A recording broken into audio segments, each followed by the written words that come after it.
today. Good afternoon, and thank you for being here. We're very excited. It's a very exciting day at the university as we make this great celebration. Welcome to the university, and on behalf of the University of Kentucky's 150th anniversary, UK professor and 2000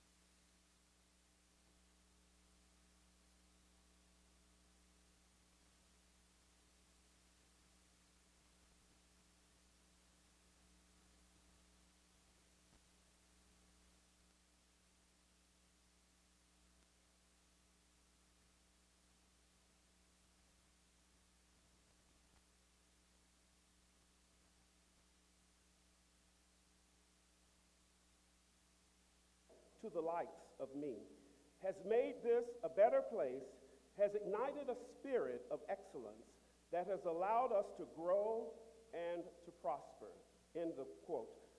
Today we gather to honor the legacy of a man, a special member of the UK family, who was instrumental in removing the hinges that Frank X. Walker talked about in his poem.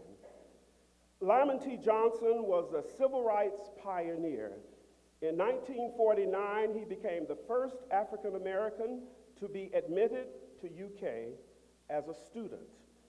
Lyman T. Johnson, a Tennessee native, was the grandson of former slaves.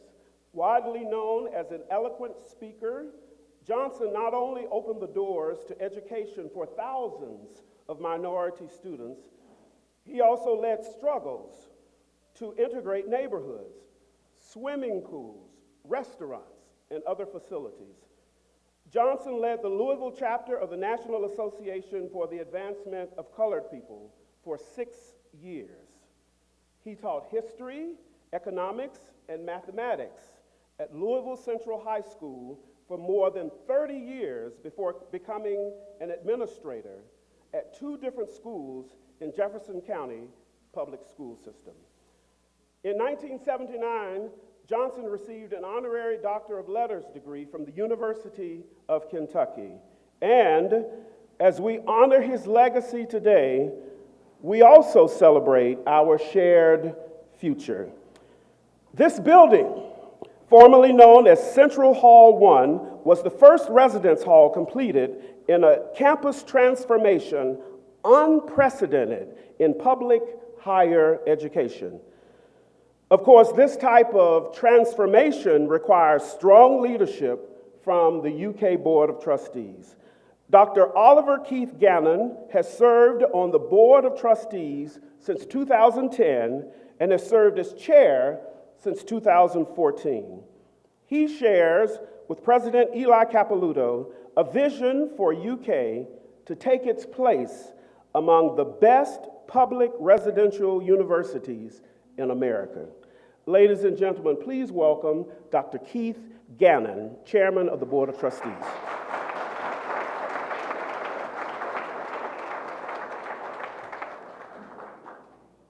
Thank you, Dr. McCorvey. On behalf of the University of Kentucky Board of Trustees, I want to thank everyone for being here today. And I want to tell you it's especially gratifying to have met the family of Mr. Lyman T. Johnson. I just met Mr. Lyman M. Johnson a second ago. I'm glad you're here, sir. Thank you. I also want to acknowledge all the returning alumni and many members of our university family that are here with us today. This is a special event, and welcome.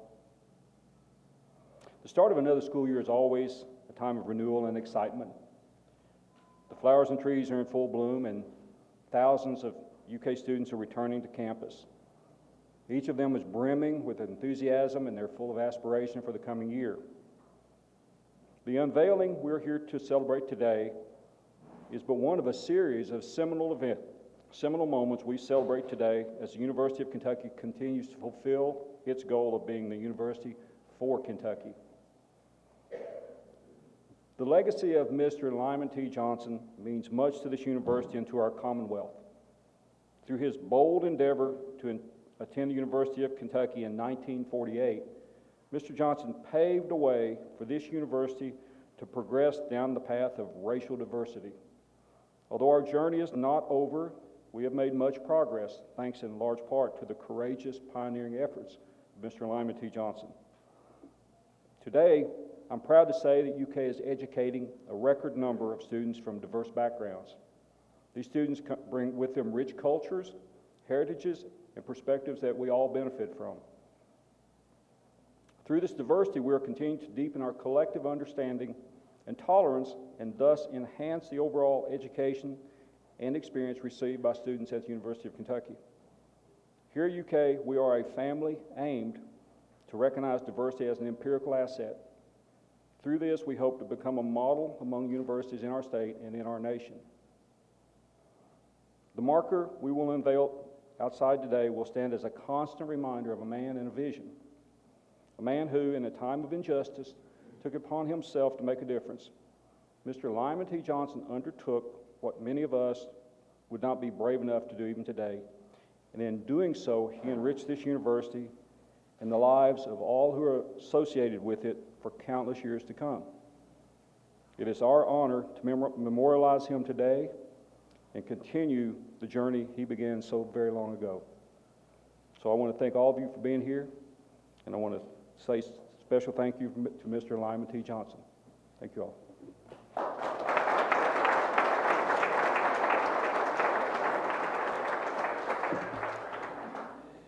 Thank you. UK's 12th president, Dr. Eli Capilouto, is overseeing the largest revitalization of campus housing taking place in all public higher educations. That's really amazing. Congratulations.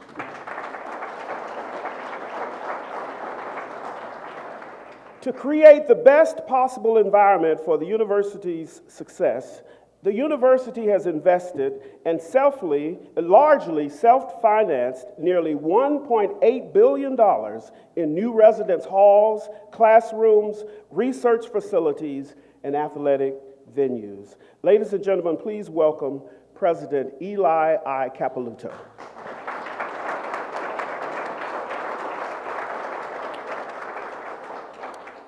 Thank you, Everett. And do you think everybody here knows that you and I went to the same high school? I don't know. Yeah, well, they know now. But I didn't take the singing lessons. That was the problem. And I want to thank Chair Gannon and all of you for being here today to celebrate a man and what he stood for. And of course, I'm so grateful to the Johnson family for being able to join us.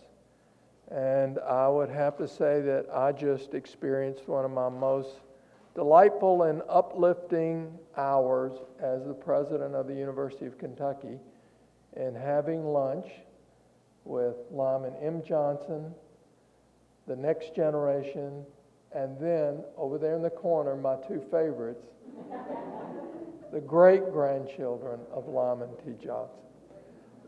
So, and they told me that Lyman T. Johnson was a storyteller. And I told them that he certainly passed that on. In my faith, there is a Hebrew expression, lador vador, which means from generation to generation. And it reminds you of your responsibility to pass on your goodness and your character to that next generation. And if you hear the stories of this family, it is rich in goodness and character and tradition. I heard the story of how Lyman T. Johnson's grandfather beguiled his master and bought himself out of slavery in Columbia, Tennessee. And not only did he do that, but his wife was still a slave. His wife was still a slave, and he couldn't buy her out of slavery until he owned property. So he did that in the 1850s. And I'm going to let Lyman M. Johnson tell the story of the three things Dyer Johnson left his family and the lessons he shared with them to pass on, because it is certainly lived by a beautiful family. In 1972, our nation whispered a heavy-hearted goodbye to the individual who broke the color barrier in Major League Baseball. In Jackie Robinson's eulogy, the Reverend Jesse Jackson made a powerful statement. He said, Jackie's tombstone will read 1919-1972. On that dash is where we live. On that dash, he snapped the barbed wire of prejudice. On that dash, his feet danced on the base paths. In his last dash, Jackie stole home, and Jackie is safe. The years on the gravestone mark the beginning and the end of life. The dash tells us about a life lived and a legacy left for us to share and follow. Today, we gather to celebrate Lyman T. Johnson's dash, upon which he fought tirelessly for a simple but fundamental principle that all men and women are created equal.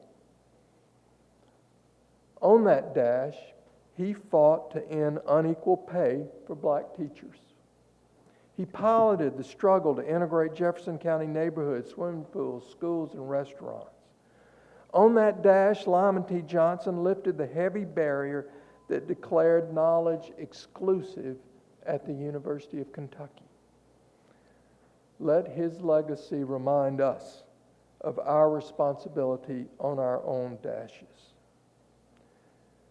As the university for Kentucky, our community's ability to harness and reach its potential is facilitated in large measure by the extent to which our campus is diverse, welcoming, and inclusive. Therefore, we must continue to work collaboratively to nurture this rich tapestry of diversity, identity, and perspective. We must create an environment in which people of all backgrounds, identities, perspectives, beliefs can feel welcome and secure. Our work in this area is far from complete. And often on a college campus, we find those leading this work. Everett cited Frank X. Walker. He talked to us about opening those still heavy doors. We must do so for ourselves, but more so for our students. And like Lyman T. Johnson, our students are educating us on building an open, inclusive, and accepting community. So this residence hall and all of them, but to me it's most special because it was the first in our revitalization. It is named for Lyman T. Johnson and honors those who walked through the heavy doors he opened. And to further share that story and to tell students and passers-by about Lyman T. Johnson's legacy, we plan to relocate the campus historical marker to be outside of this door. So I'd like to thank Lee Jackson, president of the Lyman T. Johnson African American Alumni Association, and the various members of that association who join us today. Your commitment to building upon Lyman T. Johnson's legacy is crucial to what we do and who we are.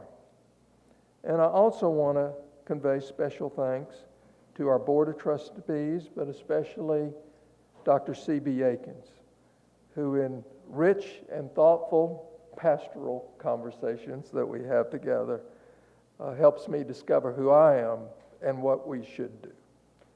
So as our nation faces continued challenges in racial, ethnic, and identity relations, we are compelled to join the conversation. We must be a place where we respectfully build new bridges, ones that reconcile honest differences of thought, identity, perspective, ideology, religion. And in doing so, we will find that common ground based on the simplest but most challenging admonitions to all of us. And that is, we simply need to love one another.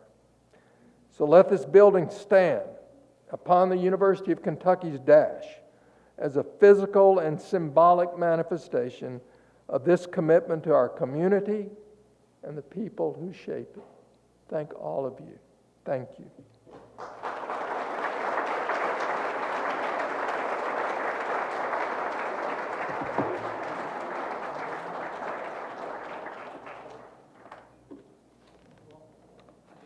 Thank you, Dr. Capilouto. We have two things that are going to happen. The first thing that's going to happen is we're going to unveil the sign, and then after we unveil the sign, we will hear from Lyman M. Johnson. So here's what we need to do. We would like to ask the Johnson family to get near these pillars right here, and there'll be someone to help you there. I'm going to give you the signal when to pull, and so if you all will let the Johnson family get there, 3 areas there where you can pull. You're Johnson? Okay, well, you need to go over there. This young man said he's Johnson, so he needs to come on over. There you go. And so if the family can get at each of the pillars, there's somebody there to help you at each of the pillars, and then I'll give you the signal there. Is everybody in place?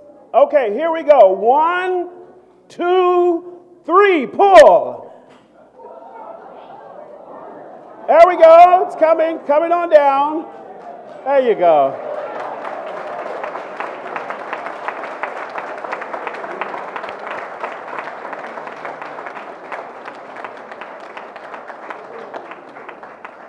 That's wonderful. Take a few pictures. There we are. Super. We're very fortunate to have the Johnson family with us today. And Lyman M. Johnson, the son of Lyman T. Johnson, is a 1973 graduate of the University of Kentucky. He joined us in 1999 when the university dedicated a historic marker to his father's legacy, which will now be moved in front of this building. We are certainly happy to have him and the Johnson family back with us today. So let's please welcome Lyman M. Johnson.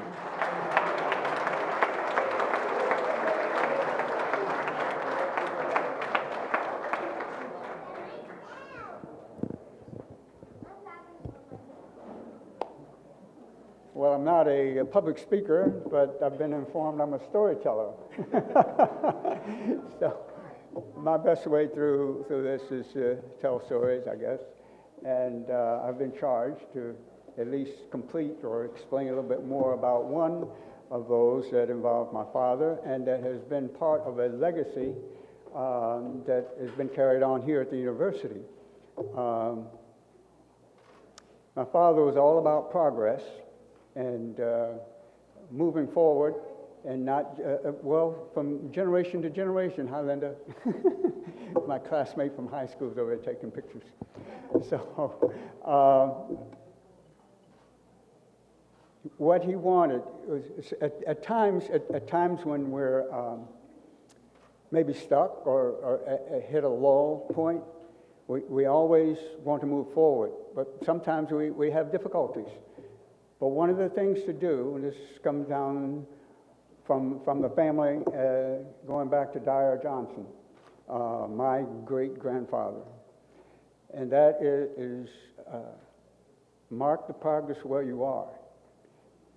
If times are tough, caulk the wagons, put bricks in, do whatever to the symbolic wagons of the progress that you've taken to a certain point.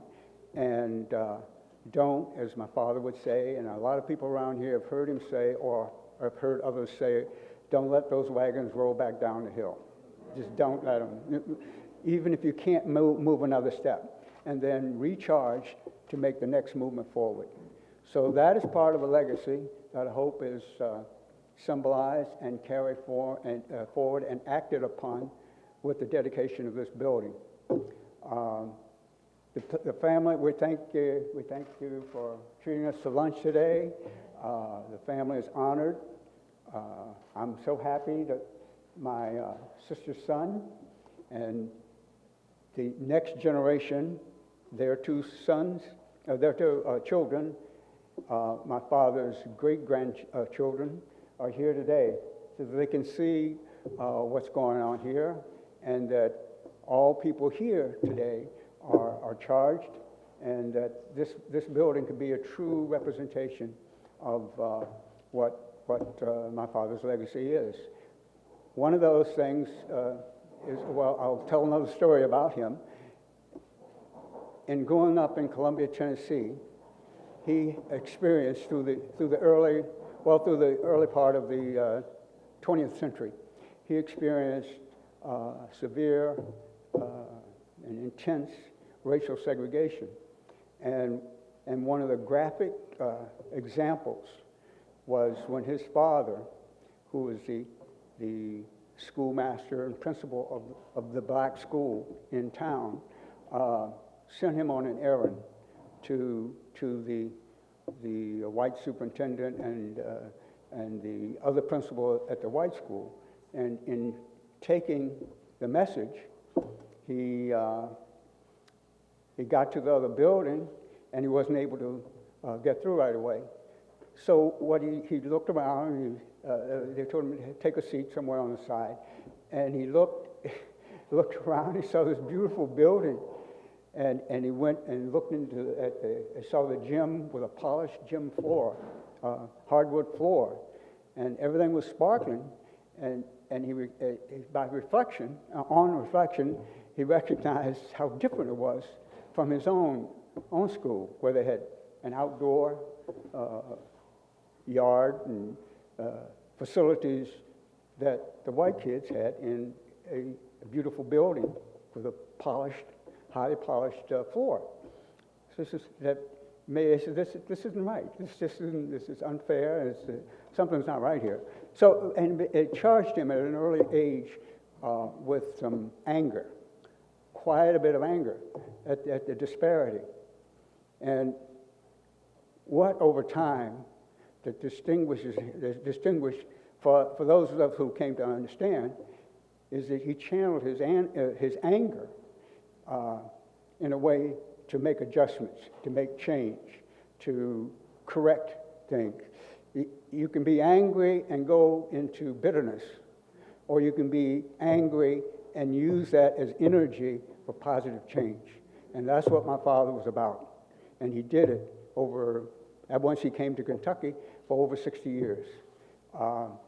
We hope that this building is a representation of that, and that becomes, he was also, let me say this, he was also about inclusivity, diversity, free change of ideas. He was definitely a free thinker, but he encouraged that amongst all, so that, and with the intermixture and interchange of those ideas, that some more positive change could come out of that.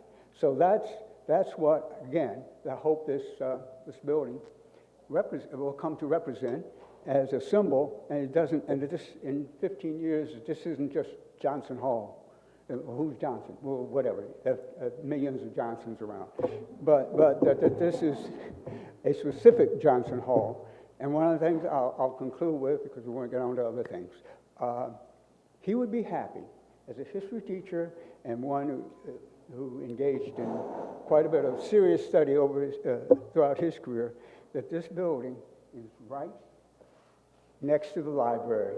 He would love that. He would love that. You don't have kids or young people, you don't have far to go. Get over there and get back, and you can whatever. So, thank you very much. We're happy.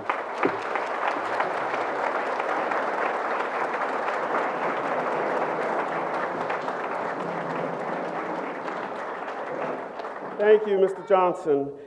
Thank you for joining us on this very special day. We invite you to continue the celebrating and continue celebrating with us at a reception. The reception will be at Kalair. And so there are people here who will help you to go there, and we hope that you'll be able to go there, see each other, meet the family, and continue the celebration. So thank you all so much for being here, and we'll look forward to seeing you. Thank you.